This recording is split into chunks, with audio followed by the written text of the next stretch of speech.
Amara Davis lived a quiet life with her three children and her husband, Marcus, the mayor of their small town. She spent her days taking care of the house and the kids, making sure everything was in order, while Marcus balanced his busy career with being a loving father and husband. Their home was warm and filled with laughter. They were well known in the community for their kindness and generosity. People often stopped by to ask for advice or just to share a moment of companionship. They had a sense of peace, a normal life that many envied. Little did they know that everything was about to shatter one fateful evening when a tragic event would change their lives forever. The phone call came late that night. It was a sharp, piercing ring that pulled Amara from her sleep. When she answered, she was met with a frantic voice on the other end. The local business owner, one of the most prominent figures in the town, had been found dead. His murder was violent and brutal. Amara's heart sank in her chest as she listened to the details. This wasn't just another incident. This was something horrific, and soon the town would be consumed by it. The authorities were already investigating the crime scene and had begun gathering suspects. But the next morning, when the news broke, it wasn't long before the finger was pointed at her. Amara couldn't understand it. She had been home with her children all night. There was no possible way she could have been involved in anything so senseless, so cruel. But the accusations grew louder, and the whispers became more intense. The community she had spent years serving began to turn against her. Marcus was in the middle of a public speech when the news reached him. His face went pale as the reporter's words echoed through the air. It was as if the ground beneath him gave way. He rushed home, but it was too late. By the time he arrived, the police were already there. The house was surrounded by officers who were preparing to take his wife into custody. The shock on his face was mirrored by Amara's disbelief. Despite their pleas and insistence on her innocence, the police had already decided their course of action. Evidence seemed to point to Amara, though no one could clearly explain how or why. The town was desperate for answers, and in their search for justice, they had already made up their minds. Amara's life was no longer hers to control. She was arrested and taken away in front of their children, who watched helplessly as their mother was handcuffed and led away. The scene was broadcasted on the local news, and soon the entire town was discussing the arrest. The media turned her story into a spectacle. They painted her as guilty before she even had a chance to defend herself. Marcus tried to step in. He reached out to local law enforcement to ask questions and demand answers. He was the mayor. Surely he could use his influence to help clear his wife's name. But the political landscape had already begun to shift in favor of finding a quick resolution. People wanted someone to blame. They wanted closure. They didn't care about the truth. As Amara was transported to jail, she felt a crushing weight on her chest. She had been a loving mother, a good wife. How had this happened? How had everything turned upside down so quickly? The world she had known was slipping away from her, and she was powerless to stop it. The days following Amara's arrest were a blur of emotions and confusion. Marcus felt like he was living in a nightmare. His wife, the woman he had spent over a decade with, the mother of his children, had been accused of a heinous crime, one she had no part in. The media circus surrounding the case only made matters worse, turning their personal tragedy into a public spectacle. Everywhere Marcus went, people whispered behind his back, their judgment sharp and unforgiving. The town was divided, but the majority had already made up their minds. Amara was guilty. The whispers and accusations grew louder each day, and soon the calls for a quick trial reached a fever pitch. Despite his best efforts, Marcus could do little to change the course of events. As the mayor, he had influence, but that didn't seem to matter when it came to the case of his wife. The investigation was moving forward, and the police were determined to find a quick resolution. They insisted on following the evidence, but to Marcus, it was clear that something wasn't right. The evidence they presented was circumstantial, yet the narrative being built was damning. The story being told about Amara was far from the woman he knew. She was painted as cold, calculating, and ruthless, a far cry from the loving mother and wife who had always been the heart of their home. The police began to question Amara, but their focus was fixed on her guilt rather than finding the truth. The interrogation tactics grew more aggressive, yet she held firm in her innocence. She had nothing to hide, but every time she tried to explain, the officers seemed uninterested in listening. The detective leading the case, Detective Harris, was particularly relentless. He had already made up his mind, and he wasn't willing to entertain the possibility that they were wrong. Marcus fought against the overwhelming tide of public opinion. He met with the local police chief to push for a deeper investigation. He tried to use his position to demand that all leads be followed, but it was clear that there was little desire to uncover the full truth. The town was already looking for a villain, and Amara fit the profile. The idea that a black woman, a mother of three, could be capable of such violence seemed unimaginable to many, and the authorities were eager to close the case quickly. Desperation set in as Marcus began to question the integrity of the investigation. He started looking into the officers involved, reviewing their past cases and behavior. It didn't take long for him to uncover troubling patterns of misconduct, particularly within the detective division. He found that Detective Harris had a history of bending the rules when it came to arresting black individuals, often using the same tactics to frame them for crimes they hadn't committed. Marcus felt the sting of betrayal deep within him. He had trusted the system, but now it was clear the system wasn't working for them. As the trial approached, the pressure on Marcus and Amara mounted. With each passing day, the walls seemed to close in. Amara was moved to a maximum security facility for her protection, but the isolation was taking its toll. She was left alone in a cell, surrounded by an environment that seemed to reinforce the guilt everyone had already assigned to her. Her children were devastated. Their mother's absence felt like a void that couldn't be filled. Marcus spent sleepless nights trying to figure out what went wrong, but all he could come up with were more questions. Was this really about the murder, or was there something deeper at play? Was it possible that the same forces that had allowed his career to thrive were now conspiring against his family? Marcus began to wonder if the town's deep-seated racial biases were working against them. He had always believed in the system, but now that faith was rapidly eroding. With no clear path forward, Marcus clung to the only thing he knew for sure. He had to keep fighting for Amara, no matter the cost. But the road ahead was uncertain, and the obstacles were more than he could have ever imagined. The trial began with a wave of tension hanging over the courtroom, a thick atmosphere of expectation. Amara sat in the defendant's chair, her hands clasped tightly in front of her, trying to remain composed despite the overwhelming stress. Her heart raced as the judge called the proceedings to order. Judge Thomas Caldwell, a longtime fixture in the town's legal system, took his seat at the bench, his stern expression offering little comfort to anyone in the room.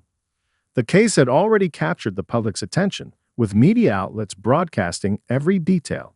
The town was polarized. Some believed Amara's innocence, while others, swayed by the media narrative, had already decided she was guilty. The prosecution opened with a powerful statement, painting Amara as a woman who had everything to gain from the murder of Harold Briggs, a wealthy local businessman. They presented what they believed to be damning evidence. Amara's fingerprints on the victim's office door, a blurry security camera image that seemed to show her near the scene on the night of the murder, and a supposed motive tied to an old personal dispute. The accusations seemed relentless, and despite the fact that none of it truly added up, the prosecution's narrative was taking hold. To those who didn't know Amara, it all seemed believable. But to her husband Marcus, and to those who knew her well, it felt like a sickening distortion of everything she stood for. Amara's defense team, led by David Harper, a respected but overworked lawyer, struggled to regain control of the narrative.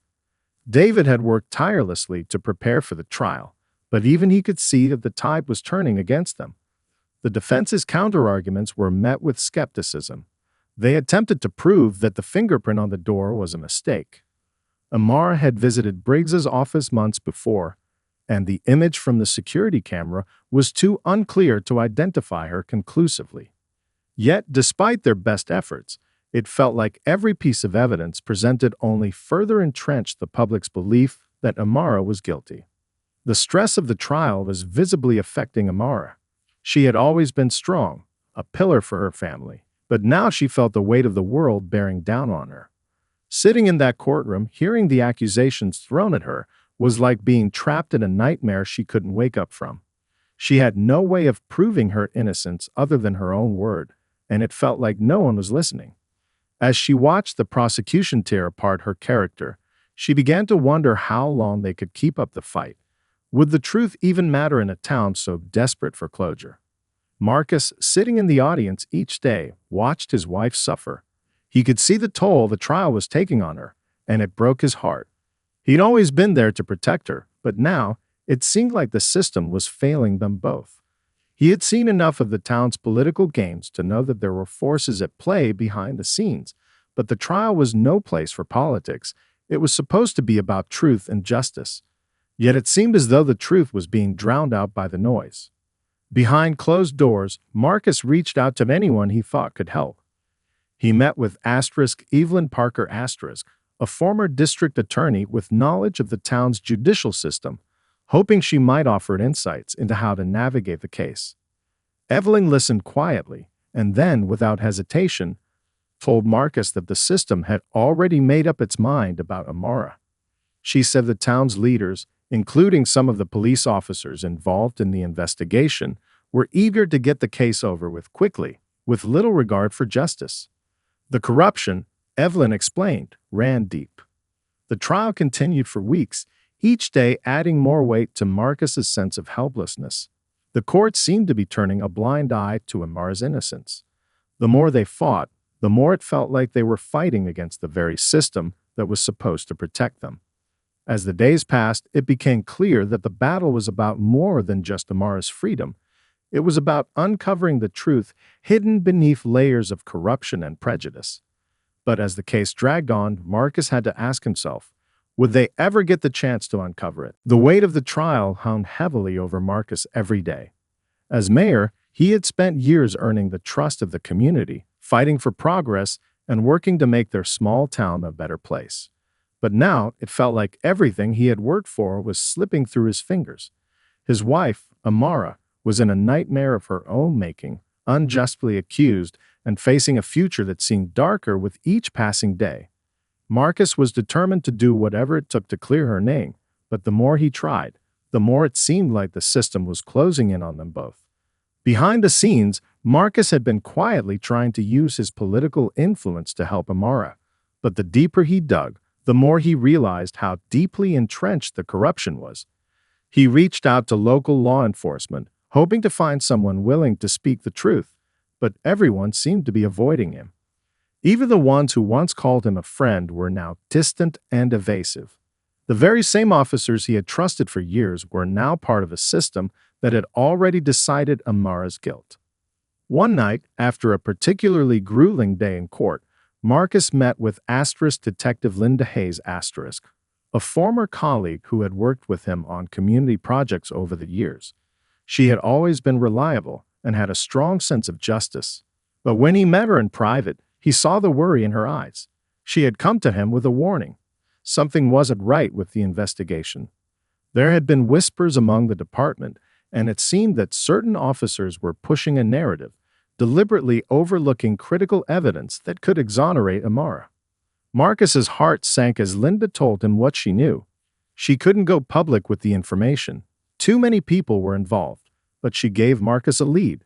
There had been a witness, someone who had been at the scene the night of the murder, but that person had never been questioned. The police had ignored key witnesses in favor of building a case against Amara.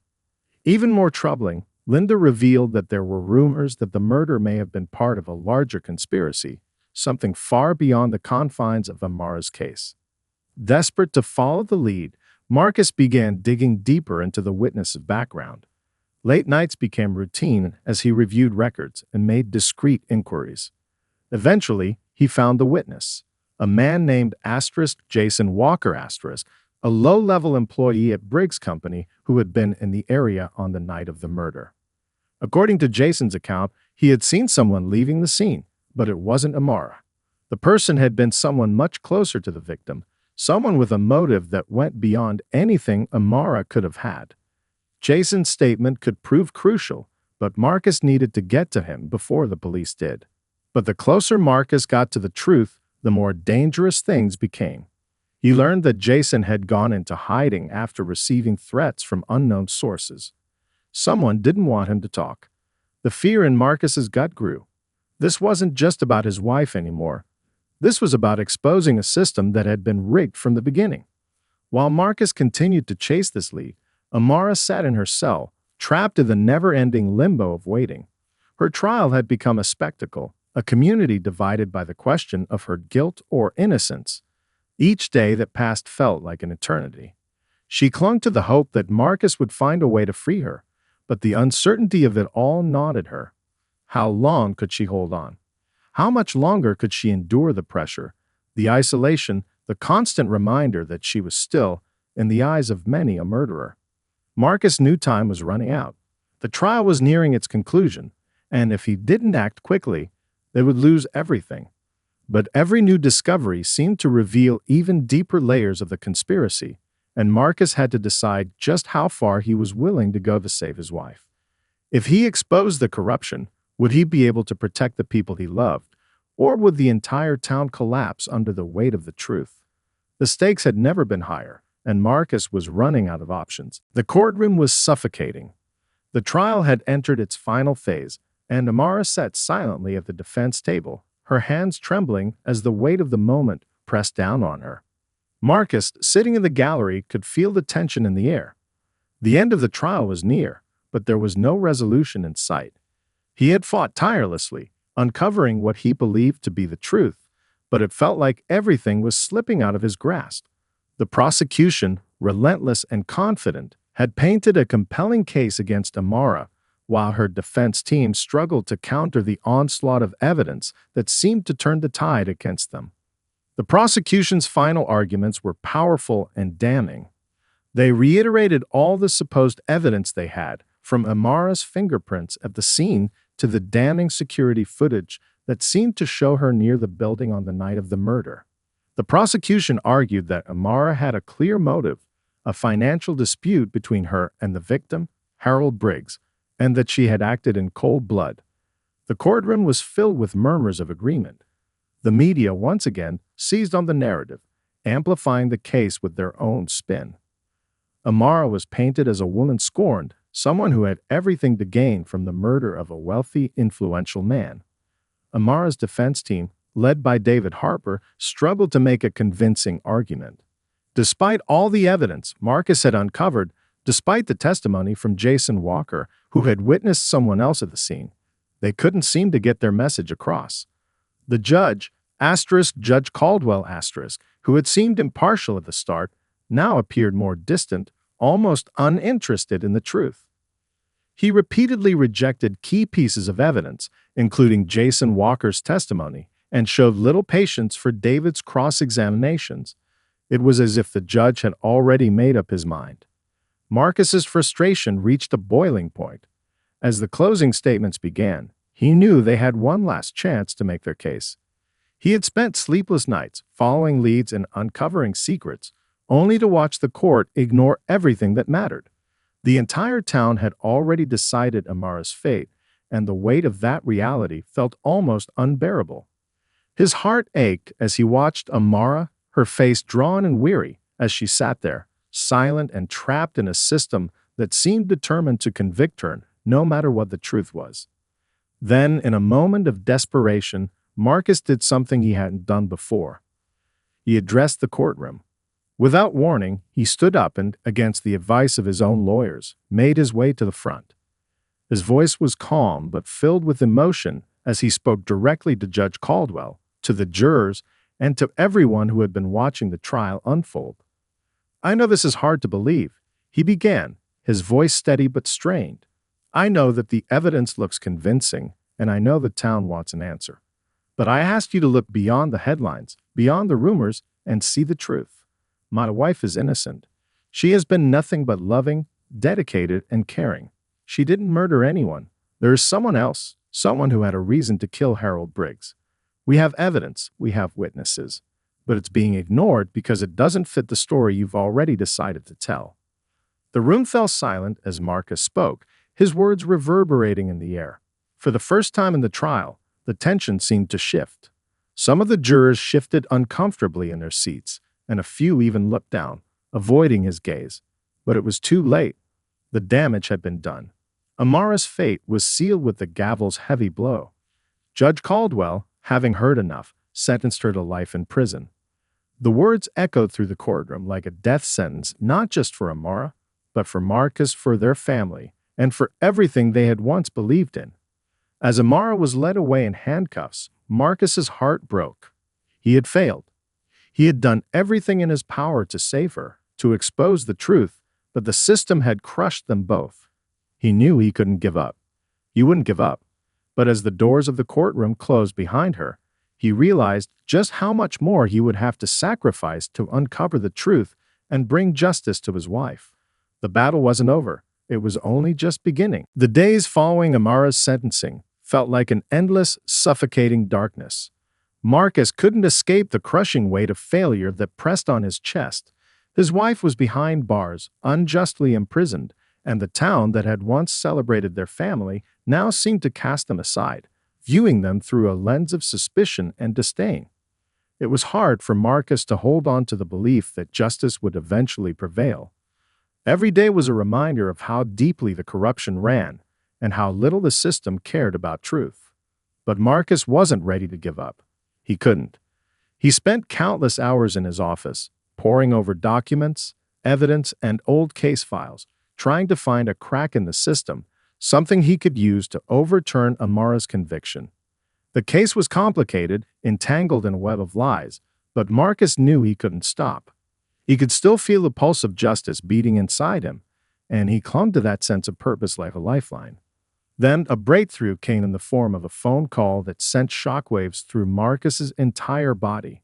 It was from Jason Walker, the witness who had seen someone leaving the scene of Harold Briggs' murder. Jason had been hiding for weeks, terrified of the threats against him, but now he was ready to speak. He had finally found the courage to come forward, and he had information that could change everything. "I've been hiding," Jason's voice cracked through the phone, "but I can't keep running. I know I saw someone else. Someone who had access to the building, someone who had the means and motive to kill Briggs. I don't know what you found, but I know this. Amara wasn't there that night." Jason agreed to meet Marcus in a secluded location, away from prying eyes. When they met, Jason revealed more details about the night of the murder. He had been working late, and as he left the office building, he noticed a car parked near the back entrance.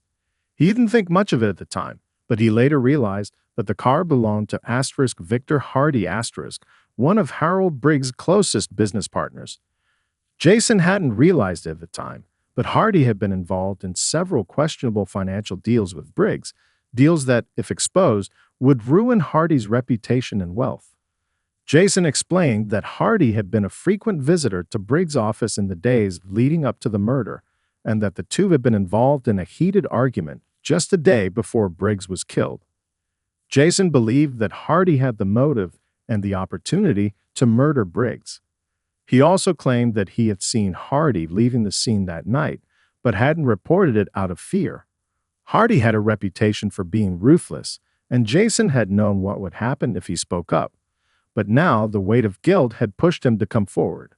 This was the break Marcus had been waiting for.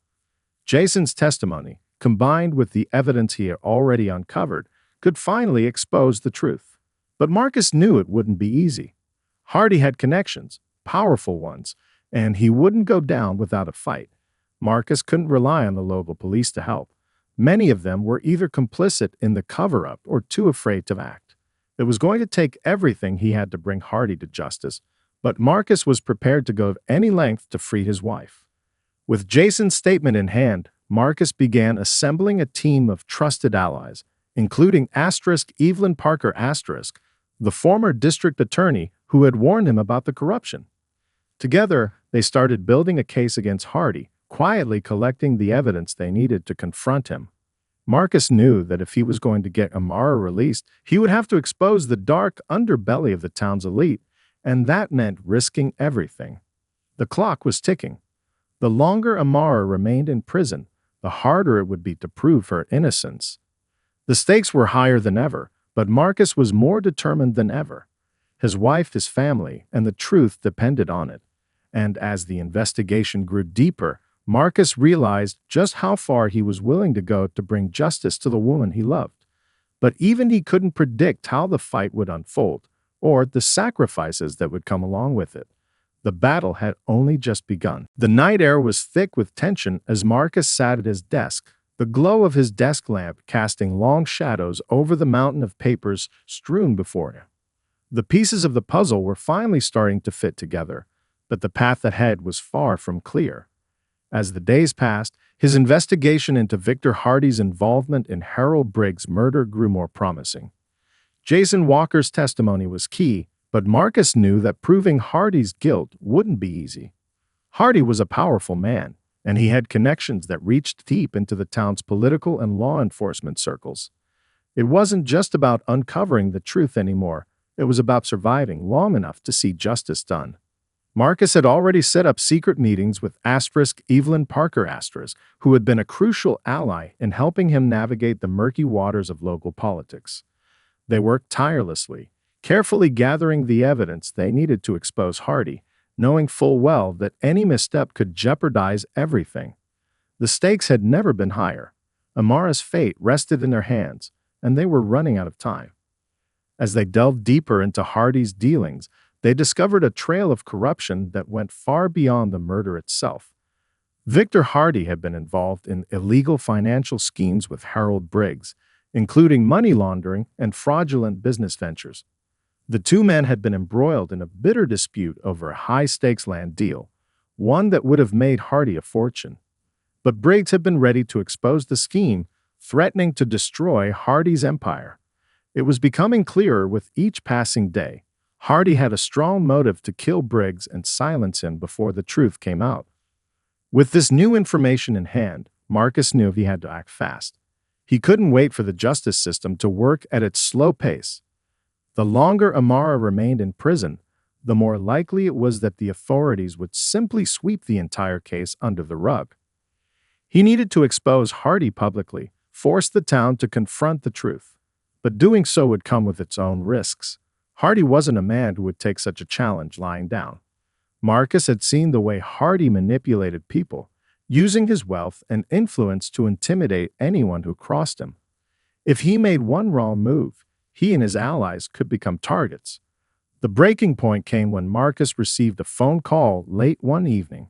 It was from Detective Linda Hayes, the officer who had secretly helped him earlier in the investigation. Her voice was strained, her words rushed. "Marcus, you need to be careful. Hardy knows you're onto him. He's already talking to his people, trying to figure out how to shut you down. He's got enough dirt on people in this town to bury anyone who goes after him. I don't know how much longer I can help you from the inside, but I wanted you to know." The warning hit Marcus like a punch to the gut. The threat was real, and it was only a matter of time before Hardy made his move. The pieces were almost in place, but Marcus had to make a decision, one that would determine everything. Could he expose Hardy without putting everyone he loved in danger? Was there any way to get Amara out of prison before Hardy retaliated? The walls were closing in. Marcus called a meeting with Evelyn the next day. They knew that the risks were enormous, but they also knew there was no turning back now. They had gathered enough evidence to bring Hardy to trial, but they couldn't wait any longer to act. It was time to go public, to reveal everything they had uncovered. Marcus would give a press conference that would shock the town and force Hardy to face the consequences of his actions. The moment of truth had arrived, and there was no more room for hesitation. As Marcus prepared to speak out, he couldn't help but think of Amara. He thought of the woman he had loved for so many years, the woman whose life had been torn apart by a crime she didn't commit. The time had come to bring the truth to light, no matter the cost. He had fought through every obstacle to get here, but now the battle was entering its most dangerous phase. The town would never be the same, but Marcus knew that exposing the corruption, no matter what it took, was the only way to save his wife and reclaim their future. The fight was far from over. In fact, it was just beginning. The day of the press conference arrived with an air of tension and anticipation that gripped the entire town. Marcus had been preparing for this moment for weeks, but now, as he stood in front of a room filled with reporters, his heart raced. This was the pivotal moment, the culmination of everything he had fought for. The stakes couldn't be higher. If he did this right, It could change everything, expose the truth, and set Amara free. But if he failed, the consequences could be catastrophic. Marcus took a deep breath and stepped up to the podium, his hand steady as he grasped the microphone.